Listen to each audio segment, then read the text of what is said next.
आज की सबसे बड़ी खबर, ऐसे क्यों कहा गया कि अदालती फैसला आया तो मुल्क के अंदर इमरजेंसी भी लग सकती है और मार्शल लॉ लगने का भी खदशा और ख़तरा मौजूद है। बिलावल भुट्टो ने ऐसे क्यों कहा और शहबाज शरीफ का नवाज शरीफ की बात मानने से इनकार, आखिर वो बात किस नौयत की थी। अदलिया में जो छोटे इख्तलाफात हैं, हुकूमत उनको हवा देना चाहती है और रजिस्ट्रार जो थे उनको ही बदल के रख दिया। और किस तरह का पैगाम दिया गया चीफ जस्टिस को, क्या पार्लियामेंट अदालत के फैसले को रोक सकती है, इसके ऊपर हम मुफस्सल बात करेंगे।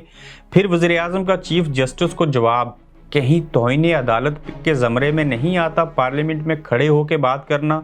क्या सुप्रीम कोर्ट के मतवक्को फैसले के बाद मुल्क के अंदर जो सियासी माजराई है इसमें इजाफा होगा, ये हालात कहाँ पे जाके संभलेंगे और मार्शल लॉ और इमरजेंसी का ख़तरा क्यों है। और रमज़ान के महीने में पार्लियामेंट का और सेनेट के इजलास नहीं होते थे, उसके बावजूद आज फिर से इजलास रखा गया। तो आज हम मुफस्सल बात करेंगे इन तमाम हक़ाइक़ के ऊपर।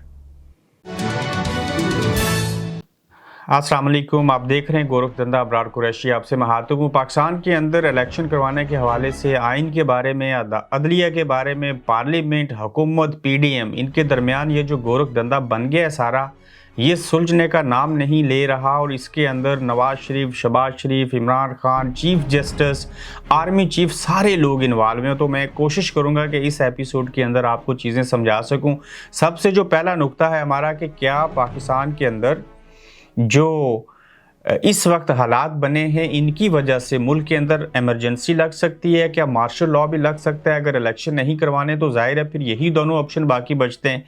इस चीज़ के ऊपर सोने पे सुहागा और इसको मजबूत इस तरह से समझा जा रहा है और इसलिए बनाया गया, हम इसलिए डिस्कस कर रहे हैं कि मुल्क के जो वज़ीर ख़ारजा हैं बिलावल भुट्टो ज़रदारी साहब, उन्होंने आज मीडिया से बातचीत करते हुए कहा कि अगर अदलिया ने अपनी रवश न बदली, उन्होंने इसी तरह से हट दर्मी दिखाई तो खदशा है और ख़तरा है कि मुल्क के अंदर कहीं इमरजेंसी या मार्शल लॉ न लग जाए।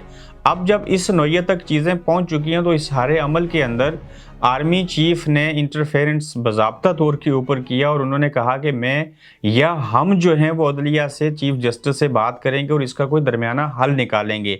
कल चूँकि फैसला सुनाया जाना है, उससे पहले हुकूमत क्या कर रही है उसके ऊपर भी आएंगे। मगर अगर तो आर्मी नहीं चाहती कि इमरजेंसी ना लगे और हम मार्शल लॉ नहीं लगा सकते, जो कि इस वक्त मुल्क जो है मार्शल लॉ और इमरजेंसी का किसी तौर मुकम्मल नहीं हो सकता, उसकी एक दो वजूहात हैं, आप सुन लीजिए। एक तो 18th अमेंडमेंट है, 18वीं तरमीम जो आईनी हुई थी उसकी वजह से मार्शल लॉ नहीं लग सकता और इमरजेंसी। और प्लस जो IMF ने पाकिस्तान के साथ शराइत रखी है उसमें सबसे पहली चीज़ यह है कि ये जमहूरी हुकूमतें होंगी, फ़लाँ के दस्तखत होंगे तो फिर ही हम आपको पैसे देंगे, रुपए देंगे, डॉलर देंगे, जो भी चीज़ है। तो ये वो रुकावटें हैं जिसकी वजह से पाकिस्तान के अंदर इमरजेंसी और मार्शल लॉ नहीं लग सकता। लेकिन पीडीएम की 11 जमातें ये समझती हैं कि इमरजेंसी लग जाए, इलेक्शन ना हो, क्योंकि अगर इलेक्शन हुए तो इन्हें इल्म है इस बात का सख्ती के साथ कि इमरान खान की ही हुकूमत आएगी, तमाम चीज़ें जो हैं उनकी फेवर में हैं, तो लिहाजा बेहतर है कि इमरजेंसी लग जाए, हमें भी कुछ ना मिले और इनको भी कुछ नहीं मिलेगा। और ये वो चीज़ है, अदालती फैसले को रोकना, उन चीफ जस्टिस को फारिग करने की बात करना, उनके खिलाफ रेफरेंस लेके आना, ऐसे ही है जैसे दीवाना जो है वो खेलन को मांगे चांद, एक बड़ी मशहूर कहावत है। तो देखते हैं कि इनको चांद खेलने को मिलेगा या नहीं मिलेगा। लेकिन नामुमकिन सी बात नज़र आती है कि जिस तरह से हुकूमत चाहती है उस तरह से जो चीज़ें वो हो जाएं।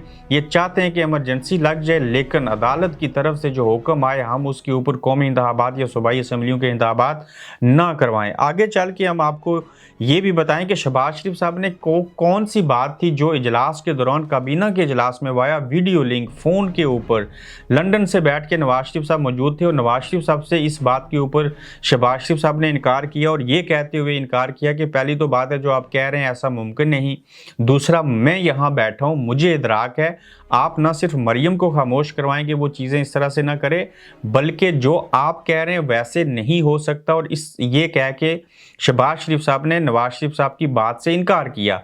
अब वो बात क्या थी जो नवाज शरीफ साहब कह रहे थे, उन्होंने कहा कि आप लोग ऐसे करें कि हमारे पास एक ही हल है कि आप चीफ जस्टिस को फारिग कर दें, जिसके ऊपर शहबाज शरीफ साहब ने कहा कि हम चीफ जस्टिस को ऐसे फारिग नहीं कर सकते। फिर मियाँ साहब ने कहा रेफरेंस ले जाओ, उन्होंने कहा हम रेफरेंस के हवाले से जो चीज़ें हैं उसको बारीक बीनी से देख रहे हैं, वो जो भी मुनासिब चीज़ होगी वो हम करेंगे। तो इस सिलसिले में जो अटॉर्नी जनरल हैं, जो वज़ीर कानून हैं आज़म नज़ीर तारड़, ना सिर्फ उनसे मशावरत हो रही है बल्कि आज भी ये किसी हतमी नतीजे पे नहीं पहुंच सके, चाहे वो रेफरेंस हो, चाहे वो चीफ जस्टिस साहब को फारग करना हो। अब वो ये करने जा रहे हैं कि जिस रमज़ान के महीने में पार्लियामेंट की और सेनेट के इजलास बड़े कम कोई इमरजेंसी हो तो हुआ करते थे, वो तमाम इजलास जो हैं वो अभी तक जारी हैं और इन्होंने एक्सटेंड किए हैं एक दिन। कल पार्लियामेंट का और सेनेट का इजलास कल भी होगा और उसमें ये देखेंगे कि हो सकता है कि हम इजलास बुला लें और उस इजलास के अंदर कोई नई करारदाद, कोई नया बिल मंजूर करवा लें जिसके तहत हम चीफ जस्टिस को रोक सकें और अदालत के फैसले को रोक सकें कि आप जो हैं ये फैसला नहीं दे सकते, अगर देंगे तो हम उसको नहीं मानेंगे। फिर आप आगे चल के देखिए कि अदलिया में छोटे इख्तलाफात हैं और इन अख्तलाफात को हुकूमत जो है वो हवा देने में मसरूफ़ है। रजिस्ट्रार की जो खिदमात थी वो तक वापस ले ली गई। वो कैसे हुआ? देखिए, रजिस्ट्रार जो थे वो और चीफ जस्टिस पाकिस्तान की आपस में म्यूचुअल अंडरस्टैंडिंग थी। जब रजिस्ट्रार को फारिग कर दिया गया और वहाँ पे जो काजी फैज़ ईसा थे उनको ले आए, जिनके और चीफ जस्टिस के पहले से मुरासम ठीक नहीं थे, और नहीं, यहाँ पे रजिस्ट्रार जो थे और उनके और काजी फैज़ ईसा के इख्तलाफात ठीक नहीं थे और हुकूमत ने इनको फारिग करके रजिस्ट्रार जो पहले थे काजी फैज़ ईसा को लगाया और ये मैसेज देने की कोशिश की कि देखिए हम आपके मुखालिफ को ला सकते हैं और ये तब्दीली कर सकते हैं। तो ये एक पैगाम था उनकी तरफ से और हुकूमत कोई मौका हाथ से खाली नहीं जाने दे रही। उनकी ये कोशिश है कि हम जितनी भी चीज़ें हो सकें उनको आगे बढ़ावा दें और सारी चीज़ें करें। अब देखना ये होगा कि पार्लियामेंट क्या अदालती फ़ैसले को रोक सकती है या कि नहीं। ये भी बड़ी अहम खबर है और वो इसलिए अहम है कि पार्लियामेंट अदालती फ़ैसले को नहीं रोक सकती। अगर ये रोक सकते तो उसके लिए या तो इनके पास 2/3 अक्सरियत होनी चाहिए, फिर अदलिया के एक अपना डेकोरम है उसके तहत वो फ़ैसले करते हैं और हुकूमत यानी कि पार्लियामेंट मिल के भी बिल पास कर सकते हैं, चीज़ें हो सकती हैं। ये फैसला जो है नहीं रोका जा सकता जो आइन की रोशनी में किया जाएगा कि आप 90 दिन के अंदर मुल्क में इलेक्शन करवाओ। हो सकता है कि आज जो फैसला आएगा उसमें सुप्रीम कोर्ट ये कहे कि हम आपको मजीद 20-25 दिन या 1 महीना और दे देते हैं, लिहाजा 30 अप्रैल के बजाय 90 दिन के बजाय आप इस डेट के ऊपर इलेक्शन कराओ और इस डेट को इलेक्शन आपको करवाने ही होंगे। फिर देखिए कि वज़ीर आज़म का चीफ जस्टिस को जो जवाब है, क्या ये तौहीन अदालत नहीं? पार्लियामेंट के अंदर खड़े होकर वजारत उज़्मा के मनसब के ऊपर बैठ के तमाम टीवी चैनल बराह रास्त उस तकरीर को दिखा रहे हैं, आप वहाँ पे धमकियाँ लगा रहे हैं, तनकीद कर रहे हैं मुल्क के चीफ जस्टिस के ऊपर। अगर अदलिया चाहे तो वो इसके ऊपर तौहीन अदालत की कार्रवाई कर सकती है, तौहीन अदालत भेज दें, कोई सज़ा हो जाए तो आपको तो स्टेप डाउन करना पड़ जाए वज़ीर आज़म के मनसब से। तो जहाँ पे मीडिया दिखा रहा है सारी चीज़ें हो रही हैं, उसके बावजूद ये ट्वीट किए जा रहे हैं, ये पार्लियामेंट के अंदर चीफ जस्टिस के खिलाफ खड़े होकर बोल रहे हैं। तो ये चाहते हैं कि कोई हादसा हो और जब इस नौयत की चीज़ें हो जाएं तो हम तौहीन अदालत के मुर्तकिब बेशक हो जाएं, लेकिन इसको बयानिया बना के हम आवाम के पास चले जाएं, यानी कि हम सियासी शहीद बन जाएं। फिर देखिए कि क्या सुप्रीम कोर्ट के मुतवक्को फैसले के बाद जो सियासी माजराई है ये कम होगी या बढ़ेगी? सुप्रीम कोर्ट के फैसले के बाद जो सियासी माजराई है उसमें तो इजाफा होगा। अब रेफरेंस दायर करने की कोशिश कर लें, पार्लियामेंट और सेनेट का इजलास फिर से बुला लें, नया बिल पेश कर दें, लेकिन अभी जो फैसला आया ही नहीं उसको पहले से आप मानने से इनकार कर रहे हैं, जबकि आपको पता ही नहीं वो फैसला क्या होगा 100%। तो उससे पहले उससे इनकारी हो जाना, ये वो चीज़ें हैं जो साबित करती हैं कि माजराई अब भी है।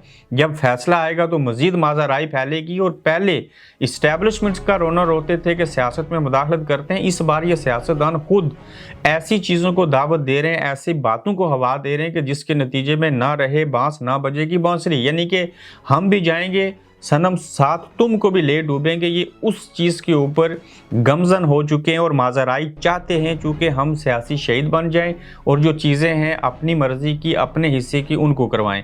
अब देखते हैं कि बिलावल भुट्टो साहब के खदशात दुरुस्त साबित होते हैं या नहीं होते, लेकिन आज सुप्रीम कोर्ट ने फैसला देना है, यही फैसला देना है कि इंतखाबात हर 2 सूरत में होंगे।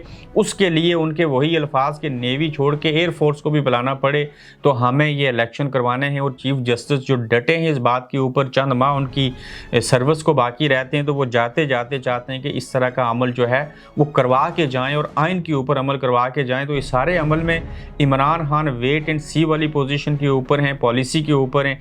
वो देख रहे हैं कि अदलिया का आज फैसला क्या आएगा। उसके बाद ये अगर नहीं मानेंगे तो इमरान खान का बयानिया मज़ीद स्ट्रॉन्ग होगा। अदलिया के जो वकला हैं वो बड़ी तादाद के अंदर, मेरे ख्याल से हज़ारों की तादाद में सड़कों पे इमरान खान का साथ दे रहे होंगे। तो यहाँ पे तो सिर्फ वकला निकल आएँ तो वो नहीं संभाले जाते, वो तहरीक चलाएँ। तो जहाँ पे पीटीआई जिसके करोड़ों वोटर्स हैं, जिसके लाखों लोग जो हैं वो जलसों में आते हैं, हज़ारों लोग रैलियों में आते हैं और प्लस वकला हज़ारों में उनके साथ मिल गए, तो ये तो एक तूफ़ान बर्पा होगा और ऐसा सियासी तूफ़ान होगा जिसको ना तो इस्टेब्लिशमेंट रोक सकेगी और ना ही पार्लियामेंट। देखिए 4-5 बड़े इदारे होते हैं, अगर पार्लियामेंट और सेनेट एक तरफ खड़े हो जाएं और इस्टेब्लिशमेंट और अदलिया उनके साथ किसी हद तक थोड़ा सा मीडिया और इमरान खान एक तरफ खड़े हो गए, तो ये तो माज़राई सीधी सीधी है। तो अब देखते हैं कि इस माज़राई से कैसे बचा जाएगा, किस तरफ चीज़ें जाएंगी और कौन इन हालात को ठीक करेगा। अपना फीडबैक दीजिएगा, अपना ख्याल रखिएगा। फिर अगले एपिसोड में मज़ीद नई खबरें लेके दोबारा आपकी खिदमत में हाजिर होंगे। आप देख रहे हैं गोरखधंधा अब्रार कुरैशी के साथ।